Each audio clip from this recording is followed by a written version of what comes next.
Gigantes europeus, sim, senhoras e senhores, duelo de titãs nesse grupo G. Começamos agora a análise de um grupo que tem apenas Manchester City, Juventus e, com todo o respeito que nos cabe, dois outros coadjuvantes. Mas duas... esse brasileiro é chinela. Duas equipes um pouco mais fracas, a gente diria assim, em relação aos dois europeus, os dois favoritos desse grupo G, o Wydad Casablanca do Marrocos e o Al Ain dos Emirados Árabes Unidos. E a gente vai falar muito, vamos destrinchar todo esse grupo G aí do Super Mundial. Exato. Tipo, eu brinquei coadjuvantes para ser gente boa. Eu poderia ter dito figurante? Poderia ter dito figurante. Poderia ter sido um pouquinho maldoso? Sim.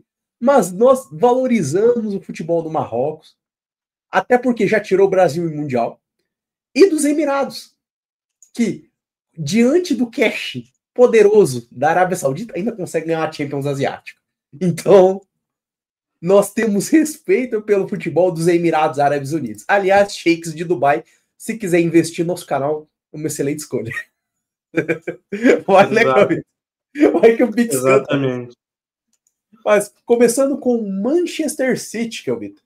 Na temporada europeia, que a gente pode dizer que foi a temporada de consagração do Liverpool, o City ficou um pouquinho de escanteio, vamos dizer, nas rodas de conversa, mas não dá para dizer que o City foi mal nesse ano, né? Assim, o mal de uma equipe como o City é isso, terceiro lugar na Premier League, é chegar nas oitavas de finais, na 16avas de finais da UEFA Champions League, é chegar em final de Copa. Essa é a temporada ruim do Manchester City. Queria eu com o Grêmio uma temporada ruim desse jeito. Tamo junto. Eu queria essa temporada ruim pro meu time aqui no Brasil, mas a gente sabe que é um cenário completamente diferente. Falando do City enquanto referência Manchester City, foi muito abaixo do que a gente já viu em outras temporadas. Normalmente, mesmo quando o City não ganha a Champions League, normalmente não ganha, tem um título até agora na sua história, mesmo nessas temporadas, normalmente o City é o melhor futebol do mundo. Em bola jogada, é o melhor time. Em muitas temporadas foi assim que ocorreu, mas nessa temporada não foi dessa forma. Nessa temporada não conseguiu replicar isso, teve o problema da perda do Rodri com a lesão ligamentar logo no início da temporada. A equipe não conseguiu se organizar sem o Rodri, que é esse pilar do time, esse pilar principalmente do meio de campo. Kevin De Bruyne também não fez a sua melhor temporada, se lesionou muito, já tem uma idade um pouco mais avançada, ficou fora de quase toda a primeira metade da temporada. Quando voltou, até teve seus bons momentos, mas oscilou. Haaland começa muito bem a temporada, na segunda metade não vai tão bem, não faz tantos gols, também fica fora em alguns momentos por lesão. Então foi uma equipe que oscilou muito. Phil Foden e Bernardo Silva, jogadores que normalmente fazem grandes temporadas muito abaixo nesse ano. Savinho, que é um brasileiro, tem muita qualidade, até começou bem, depois caiu. Jack Grealish, que vinha bem de outras temporadas, praticamente não jogou esse ano, inclusive o City deve tentar negociá-lo na janela. O Gundogan voltou, mas não voltou tão bem. O Ederson também não viveu sua melhor temporada. Então, no geral, foi uma equipe que não jogou seu melhor futebol. Ainda assim, é uma equipe muito competitiva, ainda assim é uma equipe muito forte, ainda assim é uma equipe com muita qualidade, e ainda assim é uma equipe que chega muito forte para esse Super Mundial e chega para brigar pelo título. Inclusive, pode ter um reforço já para estrear durante o Super Mundial, que é o volante holandês Reinders, que está vindo do Milan. Não sei se já está certo, mas é provável que ele já possa atuar no Super Mundial. Tem o Marmouche, que já veio na janela de janeiro do Eintracht Frankfurt, que é um egípcio, também é um jogador de qualidade que está entrando nesse time. Então é uma equipe muito forte. Tem jogadores de muita qualidade, tem um técnico que dispensa comentários, que é o Pepe Guardiola. Então, apesar de não ser também o melhor Manchester City, ainda assim é uma equipe muito forte, é uma equipe que chega para brigar nas cabeças nesse Super Mundial. Você cantou a pedra no negócio que eu ia comentar. Para mim, é o elefante na sala. Analisando a temporada do City, acho que, de fato, igual você falou, queria que nossos times tivessem uma temporada ruim dessa, né? Que é ir bem em quase todas as competições. Queria nós. Mas, analisando pelo que o City já entregou e está entregando, para você, o desempenho do City é mais circunstancial ou está esgotando o trabalho do Guardiola? Pergunto por quê. Guardiola nunca teve um trabalho tão longo assim, de ficar tanto no mesmo lugar, se não me falha a memória, desde o Barcelona. É um trabalho de bastante longevidade. E à medida que vai passando o tempo, apesar dele fazer muitas renovações de elenco, você vê que tem ainda chão para trazer coisa nova, para alterar, para voltar a brigar por um bicampeonato de Champions, voltar a estar ali nas cabeças, ou já é um trabalho que começa a dar desgaste? Inclusive, aqui até busquei a informação, ele tem na carreira 4 anos de Barcelona, mais um de Barcelona B, ou seja, 5 ao todo na casa. Ele tem 3 anos de Bayern de Munique e está desde 2016 no comando do Manchester City. Nós estamos falando de, no mínimo, de 8 indo para 9 anos. Foram 8 temporadas aí já 9 temporadas como treinador do Manchester City. Assim, nesse aspecto, eu acho que o Guardiola ainda tem de onde tirar. Eu acho que a gente viu o Guardiola como nunca vimos antes, principalmente ele muito incomodado ao longo da temporada. Teve também a questão da separação da esposa, que também pode ter impactado nisso, mas ele muito nervoso, ele mais agressivo, ele brigando com torcedores, brigando com a imprensa, coisas que a gente não costumava ver do Pep Guardiola. Ele sentiu a temporada abaixo, ele sentiu essa temporada um pouco diferente. Mas eu acho que ele pode se reconectar já na próxima temporada e já nesse Super Mundial. Mas do elenco do Manchester City, eu acho que vai precisar haver algumas mudanças. E a própria diretoria já está enxergando isso. Tanto que não renovou com o Kevin De Bruyne, já está trazendo alguns reforços para tentar dar essa modificada no elenco. Trouxe o Marmouche, como a gente citou anteriormente, o Reinders está acertando. Eles estão procurando também um novo meia, estão tentando fazer algumas mudanças no elenco, como se o Jack Grealish não deve ficar. Estão tentando fazer algumas mudanças no elenco, porque ali nesse núcleo eu enxergo talvez um fim de ciclo, ou um esgotamento daquele super futebol. Então, essas mudanças no elenco, ainda que não tão grandes, ainda que não tão numerosas, eu acho que podem fazer alguma diferença. Vale lembrar que o Kyle Walker saiu no meio da temporada para ir para o Milan. Foi algo que ele mesmo quis, para viver outros desafios, para viver a experiência de jogar em outra liga também. Ele segue como jogador do Manchester City, mas não deve ficar também, não deve voltar como jogador do City, deve encontrar outro clube. Então, eu acho que precisa dessas mudanças para voltar a ser competitivo da forma como a gente se acostumou nas últimas temporadas. É uma boa leitura. Eu sempre fiquei nessa dúvida porque, igual você falou, não é tirando nenhum mérito do Guardiola, que a história. A gente não precisa dizer que é um dos maiores técnicos e um dos mais influentes da história do futebol. Mas eu nunca tinha visto ele fazer um trabalho de 8 anos, né?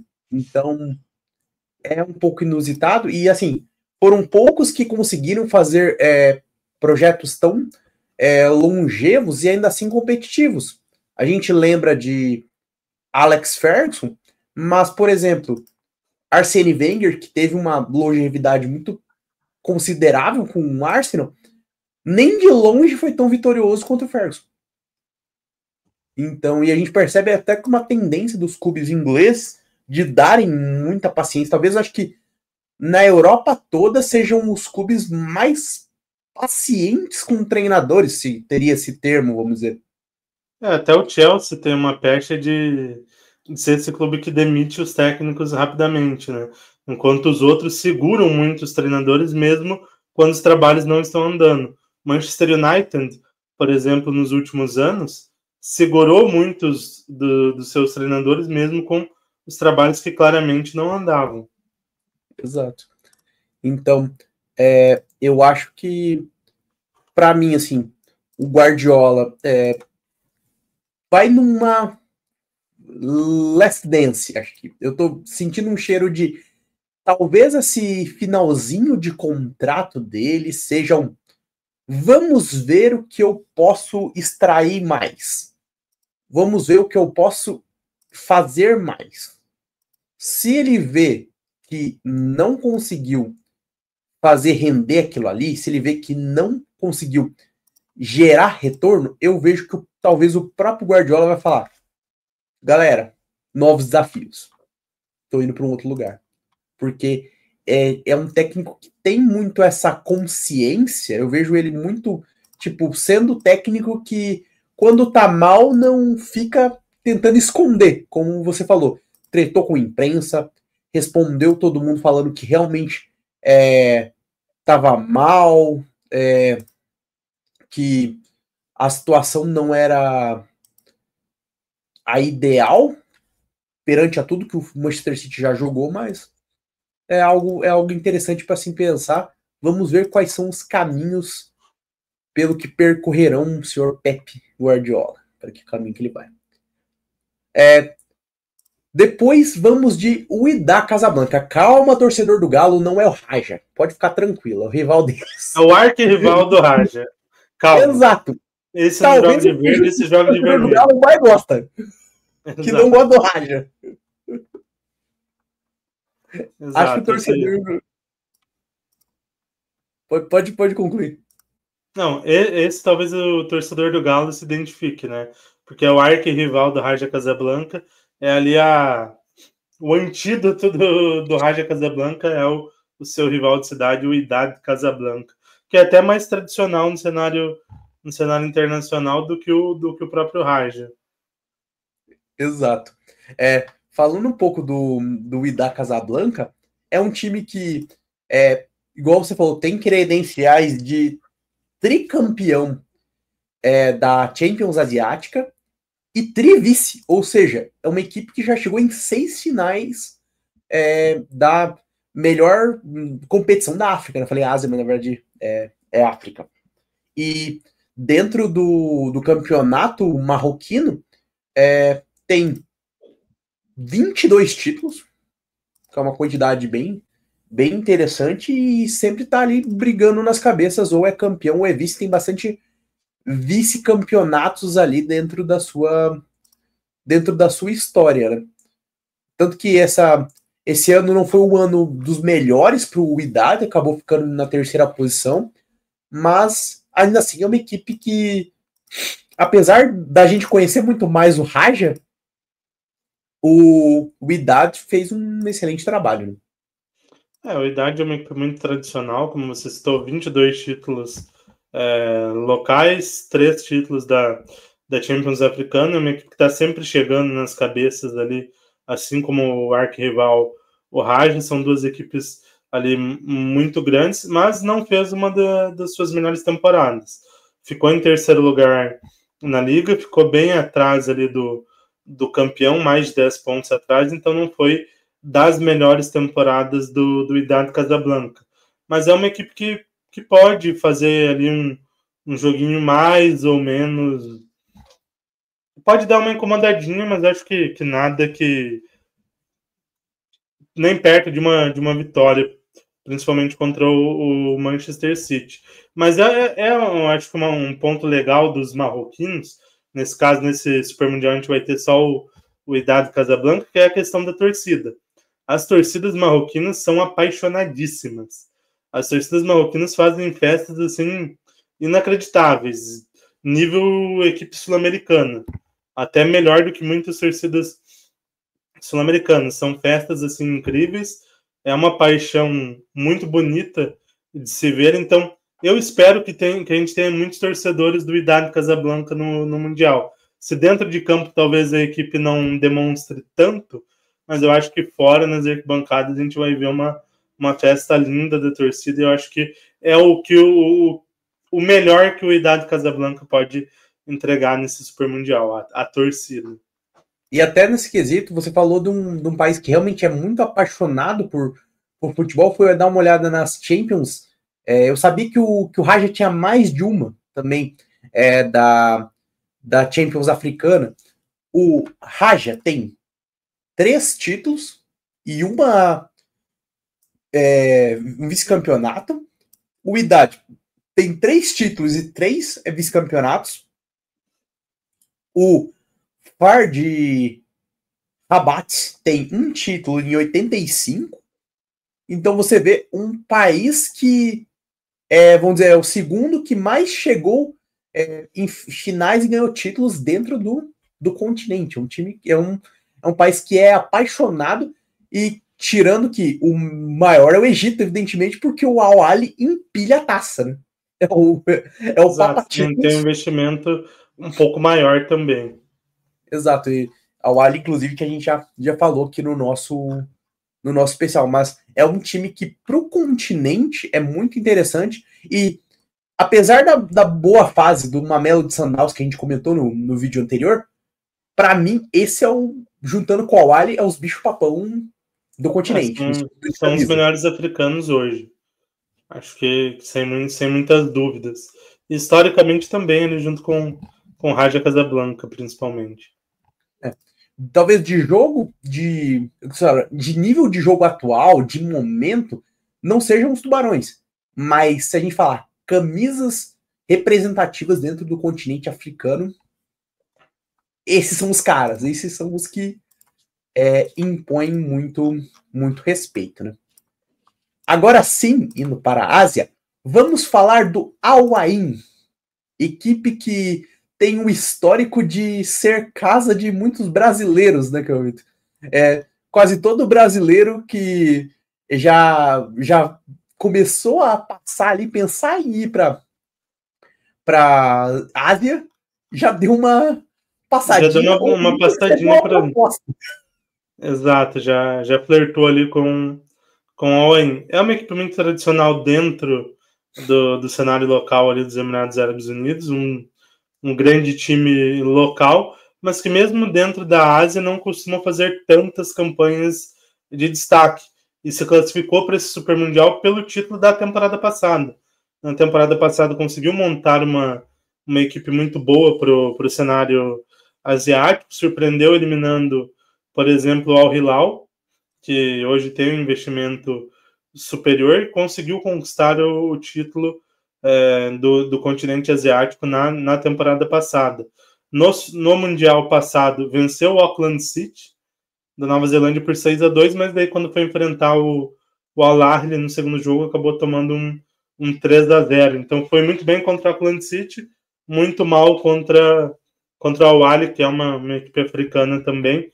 Então, uma equipe que oscilou ao longo da temporada passada, se a gente for falar de Mundial, e que nessa temporada, no cenário doméstico, assim como o Wydad Casablanca, não fez o seu melhor campeonato.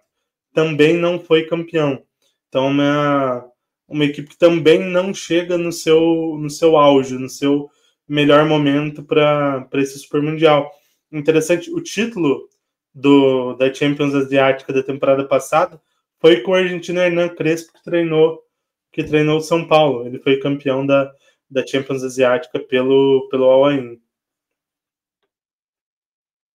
Inclusive, o técnico atual, eu fui dar uma olhada, é um técnico que não tem tanto tempo de trabalho, né? O Vladimir Ivic, inclusive, ele assume já esse ano mesmo, em 2025, se torna o comandante do Al Ain. Então, igual você comentou, e olhando um pouco da história do Al Ain, a gente brincou dos dos brasileiros e acho que dos gringos como um todo, né? Uma equipe que sempre foi muito aberta a estrangeiros. A gente tem Jair Pisserni, já foi técnico deles, Loris Sandri já foi técnico, Tite, Walter Zenga já foi técnico, Torninho Cerezo, Alexandre Galo, Jorge Fossati, Kiki Sanchez Flores, Zlatko Dalic, o próprio Hernan Crespo, que ganhou a Champions League. Então, a gente percebe uma equipe que sempre está buscando referências externas ali. Porque, igual a gente falou sempre, principalmente de países onde não tem tanta essa tradição, do nível do jogador médio, que a gente sempre fala, né? Que é como o jogador médio do país é competitivo. E olhando o cenário do futebol dos Emirados Árabes, a gente tem um nível muito aquém, né? Então, é um campeonato que acaba que bebe muito da fonte dos estrangeiros. Ele precisa de um jogador ali para dar uma consistência maior para a equipe, né? Então, é uma equipe interessante, ó. Tem o Matheus Sanabria, tem o Eric, você tem bons nomes ali para dar uma tentativa de mescla. Tem o ponta, o Rahimi, que é o marroquino, que é o destaque desse time, que foi o destaque da Champions Asiática passada. Tem o Caco, que é um atacante paraguaio, que já teve destaque na Libertadores também. Então tem alguns nomes ali interessantes, na maior parte deles nomes estrangeiros, como você citou, porque o nível médio ali dos jogadores dos Emirados Árabes Unidos não é grande coisa. E outra transferência que eles acertaram para a última janela foi Rui Patrício, né? Será o goleiro deles já na próxima janela. Troca a Atalanta pelo Al Ain. Menino Kelvin, vamos agora para o outro titã desse grupo. Uma equipe que está evidentemente longe do seu auge, mas ainda bota medo na galera. Ainda é aquela camisa zebrada que faz muito time tremer na base. Estamos falando da Juventus. Exatamente. Acho que desde a saída do CR7 não é a mesma Juventus. Acho que ainda vai em alguns momentos legal, mas em outros patina. Ainda é um time que é muito respeitado dentro do cenário nacional e continental, mas sendo bem sincero, não me inspira confiança de que vai ser alto nível de competição dentro dessa temporada. A Juventus teve um período ali de claro domínio dentro da Itália, lógico que também pegou uma fase bem, bem ruim de Milan e Inter de Milão, mas ganhou 10 títulos consecutivos na Itália. Foi um momento de dominância, um momento que também conseguiu bater 2 finais de Champions League, perde 2015 para o Barcelona do trio MSN e 2017 para o Real Madrid. E quando termina aquele momento ali dos títulos, não consegue ser competitivo da forma como era. Tanto que nesse período são um título para o Milan, 2 títulos para a Inter, 2 títulos para o Napoli. Então já são 5 anos ali que não consegue o título italiano. Teve ali uma outra Copa da Itália ali no meio desse caminho, que inclusive era o último título do Cristiano Ronaldo, antes de ter vencido a Nations League com a seleção portuguesa recentemente, que foi a Copa da Itália lá de 2021. Mas é uma equipe que oscilou durante esses anos, teve momentos que não conseguiu nem classificação para a Champions, que foi jogar a Liga Europa, que nem competição europeia disputou. Nessa temporada oscilou bastante, mas no final conseguiu o 4º lugar no campeonato italiano e conseguiu chegar ao UEFA Champions League. Não fez uma grande campanha ali de Champions, não conseguiu jogar tão bem, não conseguiu se desenvolver ao longo da temporada com o Thiago Motta, que é um técnico brasileiro / italiano, né, para o futebol, já que defendeu a seleção italiana. era um técnico que se esperava muito depois do grande trabalho que fez no Bolonha, mas que não foi bem na Juventus, e ele foi demitido no meio da temporada. Veio um técnico croata, que é mais defensivista, que é o Isaac Tudor, e que conseguiu melhorar um pouquinho ali na reta final e conseguiu a classificação para a próxima UEFA Champions League. E, assim, é uma equipe que tem bons nomes, tem bons jogadores, mas está longe de ser aquela Juventus que a gente já viu lá atrás durante os 10 anos de dominância, durante o período do Cristiano Ronaldo ali na Juventus. Mas você encontra ali bons nomes, você encontra Kolo Muani, você tem o Vlahovic, tem o volante ali, o Kepre Thuram, que é irmão do Marcos Thuram, filho do Lilian Thuram. Você tem uma defesa muito forte, uma defesa consistente. Você tem ali o volante americano McKinney, você tem o Francisco Conceição, que é um ótimo ponta, Kenan Yildiz, também um ponta, um meia turco que tem muita qualidade. Então, tem alguns nomes nesse elenco, tem alguns jogadores ali com bastante qualidade e que podem desenvolver bem ao longo desse Super Mundial, mas é uma equipe que não vejo muito além de quartas de finais. Não vejo muito além de ser superior e vencer as equipes dos demais continentes. Quando pegar os europeus, eu não vejo a Juventus assim com tanta força. Então, acho que para a primeira fase vai ser suficiente, talvez bem suficiente, mas pensando no mata-mata, não sei se vai ser uma equipe que avance tanto. Inclusive, você falou bastante do trabalho do Tudor. Eu até, olhando um pouquinho também da janela de transferências da Juventus, eu percebo uma janela muito tímida da Juventus. Eu esperava, tipo assim, você traz um técnico que já tem um pouquinho de tempo de casa, porque já atuou como atleta, já foi assistente dentro da Juventus, como o Igor Tudor, você fala assim, vou fazer algo forte, vou fazer algo competitivo. E apesar de já ter um time bom, que foi suficiente ali, como se for para garantir a vaga da Champions League, eu imaginava uma Juventus que ia talvez buscar algum nome interessante. Ser aquilo que a gente imagina da Juventus, que todo ano, ou a cada no mínimo 2 temporadas, sempre está buscando um craque, uma referência, um cara que pode contribuir. E não veio esse nome. Então, até nesse ponto, me surpreendeu bastante de ser uma Juventus muito mais focada em manter a estrutura atual e buscar peças pontuais dentro da equipe do que buscar um nome para ser o grande protagonista, para dividir talvez esse grande nome junto, igual você falou, do Kenan Yildiz com o Vlahovic, para ser talvez aquele novo elemento com a equipe. Então, me surpreendeu, além dessa questão mais de desempenho da temporada, uma janela tímida de uma equipe que não foi, vamos dizer, esse desempenho todo, se a gente pode dizer dessa forma. Eu acho que tem muito da questão econômica, porque a Juventus viveu um momento ruim após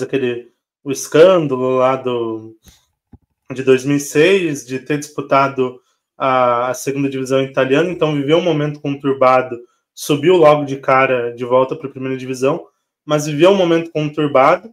Quando conquista o primeiro dos 10 títulos ali, ainda era uma equipe ali com pouco investimento em relação ao que a gente já tinha visto lá atrás, era uma equipe ali com um elenco mais limitado e conseguiu iniciar aquela sequência de títulos com o Antônio Conte. E ao longo dessa trajetória ali dos 10 títulos, foi uma equipe que conseguiu, inclusive, se desvencilhar do cenário econômico italiano, que não estava tão bom em relação à Inglaterra, Espanha e ao Bayern de Munique, o PSG, por exemplo, e conseguiu fazer grandes elencos. E foi ali que conseguiu as 2 vagas, as 2 finais de Champions, por exemplo. Mas veio a pandemia e a parte econômica ali degringolou desde então. Não é uma equipe que consegue fazer investimentos tão grandes como eu falei, os times ingleses, os times espanhóis, Bayern de Munique, PSG. E tem o fator Itália, que hoje o futebol italiano não é mais esse grande cenário, esse grande chamariz para as principais estrelas como foi antigamente. Então, essa questão econômica, acho que atrapalha na busca por grandes reforços. E até em cima desse ponto, a gente tem que lembrar quem é dono da Juventus, né? Diferente do Manchester City, que a gente citou, que são donos árabes, em sua maioria, o dinheiro deles vem do petróleo. Então, ele tem ali uma constância, até. Longe de dizer que os donos da Juventus são pobres ou passaram por dificuldade, precisaram de um Bolsa Família, né? Mas, ainda assim, tiveram muitas oscilações nos últimos anos, porque é a família Agnelli. A família Agnelli é dona da Fiat. São os grandes patrocinadores. Então, nos momentos de boom, aqueles momentos onde o grupo como um todo funcionou muito, eles conseguiram botar dinheiro na Juventus, como investidores e também como torcedores da equipe, para ver bons resultados. Tanto que eles foram alguns dos responsáveis por fazer grande parte dos aportes que permitiram a chegada do Cristiano Ronaldo. O atual momento não é para isso. Recentemente a gente não vê vamos dizer, as próprias empresas do grupo, Ferrari, Fiat, tendo esse grande momento, né? Esse grande auge que um dia já teve, né? Então é muito mais uma reorganização dos investimentos da família e do grupo como um todo, junto com a Juventus, que é parte do processo, né? Que diferente de um clube que tem um dono apenas que tem uma renda ali um pouco mais constante, a gente pode dizer, e depende de um valor de um produto que é uma commodity que vai alterando de acordo com a cotação, como o petróleo. Eles estão ligados, em sua maioria, a um setor muito volátil, né? Que é automobilístico. Então, você faz um lançamento, dá muito certo, você faz um outro lançamento, pode dar muito errado. Então, né? Tem esse fator. E fazendo essa piada, acho que a Juventus está que nem a Ferrari para quem é fã de Fórmula 1, né? Um dia já foi bom, hoje só dá dor de cabeça. Já viveu momentos melhores. É o mesmo grupo, eu acho que é a mesma gestão, porque eu sou ferrarista, eu não gosto de Fórmula 1, eu gosto da Ferrari. Eu sou defensor do ferrarismo, mas acho que as dores de cabeça que o torcedor da Juventus passa com a Juve e eu passo com a Ferrari é a mesma. São similares, dá pra italianos. Dizer nesse sentido. Vida. Mas, Kelvito, acho que é bem sem segredo falar desse grupo G sobre posições. Acho que consenso City primeiro e Juve segundo. Mas, para você, quem é a terceira força desse grupo? O Wydad Casablanca ou Al Ain? Como você falou, consenso, City primeiro, Juventus segundo. Vejo o Wydad Casablanca como a terceira força e o Al Ain como a quarta força, mas bem similares, bem parecidos. Não vejo muita diferença entre os dois. Bom. Eu vejo que também o Wydad tem mais jogo jogado, vamos dizer. É uma equipe que, igual a gente brinca sempre, do jogador médio, mas o Al Ain tem bons nomes para complicar o trabalho ali. Então, eu vejo que os dois vão brigar para ser, vamos dizer assim, o melhor coadjuvante dentro do grupo. Mas não vejo ameaça real nem vindo de Wydad Casablanca, nem de Al Ain para a dupla europeia. Mas é isso, Kelvito. Encerramos nosso expediente dentro do grupo G e temos mais um monte de conteúdo bacana sobre o Super Mundial, né? Que a galera pode conferir aqui embaixo na nossa chamadinha sempre que faz pro vídeo anterior, ou eles podem ir por um canal maravilhoso, né, Kelvito? Um canal que tem qualidade, produto premium, gourmet, platinum, dentro da produção esportiva global e intergaláctica, né, Kelvito? Que é... Exato. Aqui no HDJ Futebol Clube vocês acompanham tudo da Copa do Mundo de Clubes da FIFA. A gente está no grupo G, então a gente já falou dos grupos A, B, C, D, E e F. e G. Vamos falar do Grupo H. Fizemos também aquele apanhado geral desse Super Mundial, falando de artilheiros, possíveis zebras, equipes que podem decepcionar, possíveis craques. Falamos demais. Então, a cobertura aqui do Super Mundial é incrível no HDJ Futebol Clube. Não percam os próximos vídeos, que vai ter vídeo do Grupo H também. E se não viu os anteriores, não seja bandidinho, já veja, porque vai estar aqui disponível aqui embaixo. E conteúdo de qualidade, destrinchando o Super Mundial. E lembre-se de se inscrever no canal. É isso, galera. Fui sem mais nada a declarar.